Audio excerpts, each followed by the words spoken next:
আজকাল ভালোই বৃষ্টি হবে উপকূলে। বৃষ্টি হয়তো রবিবার থেকে একটু কমবে, কিন্তু এখনই যা বৃষ্টি হয়ে রয়েছে কাকদ্বীপে, তাতে মণ্ডপগুলোর মধ্যে জল ঢুকে রয়েছে। সেই মণ্ডপগুলো শেষ করা যাবে কি করে? এরপরে যদি বৃষ্টি বাড়ে, নাগাড়ে বৃষ্টি হতে থাকে, তা নিয়ে এখন পুজো উদ্যোক্তারা চিন্তায় রয়েছেন। বিশ্বজিৎ রয়েছে কাকদ্বীপ থেকে আমার সঙ্গে। বিশ্বজিৎ, কি অবস্থা মণ্ডপগুলোর?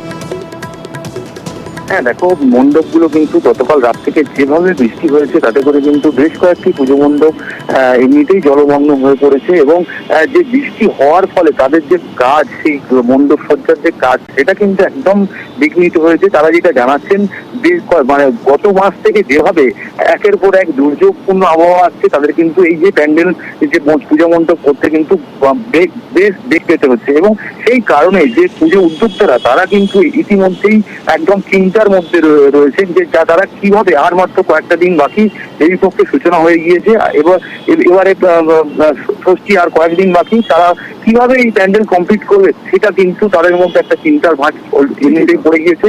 এবং এই মুহূর্তে বৃষ্টি কম থাকলেও যেভাবে গতকাল রাত থেকে দফায় দফায় বৃষ্টি হয়েছে, তাতে করে কাকদ্বীপের বেশ কয়েকটি বৃষ্টি হবে উপকূলের জেলাগুলোতে, পূর্বাভাস রয়েছে। সুতরাং কাকদ্বীপেও বৃষ্টি হবে, সেই আশঙ্কা মাথায় নিয়ে দিন রাত এক করে এখন শিল্পীরা কাজ করে চলেছেন।